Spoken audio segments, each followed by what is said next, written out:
Buckle up, it's going to be a great ride. So last weekend, Prem and I were at his MBA alumni meet. Now, he did his MBA in a French school, so most of the people who were there were from France. And we happened to sit near a couple on one side who had kids aged 5 and 13.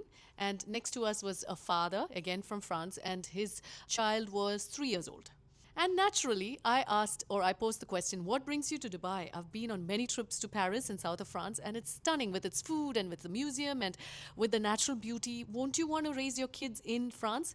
And their response was shocking. They told me France is the last place we'd want to raise our kids. In fact, all of Europe, we would never imagine raising our kids now at this time. They shared how their 5 year old was confused by teachers at school about gender orientation, and how families from France and all over Europe was moving to UAE as it's one of the safest places to raise kids with strong value systems. If I were in their shoes, I'd do the same. You know what? As parents, we have only a short window with our kids before they step out into the world.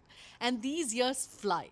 And as parents, we have the greatest responsibility of instilling values and stewarding their hearts. So, yes, the environment, the community, the school, the city that you raise, they all matter. But what matters most, home is where it all begins. And we are their first teachers. Our children are like fertile soils, especially in their younger years. The values that we plant, like integrity, faith, kindness, they grow roots. While they are teenagers, they may roll their eyes and think that we are outdated. But you know what? They will grow up and their roots will resurface. So while we chase after career, money, or opportunities, let's not forget the one thing that truly lasts, the values that we sow into our children, because that will one day carry them through this big, bad world and anything that comes at them.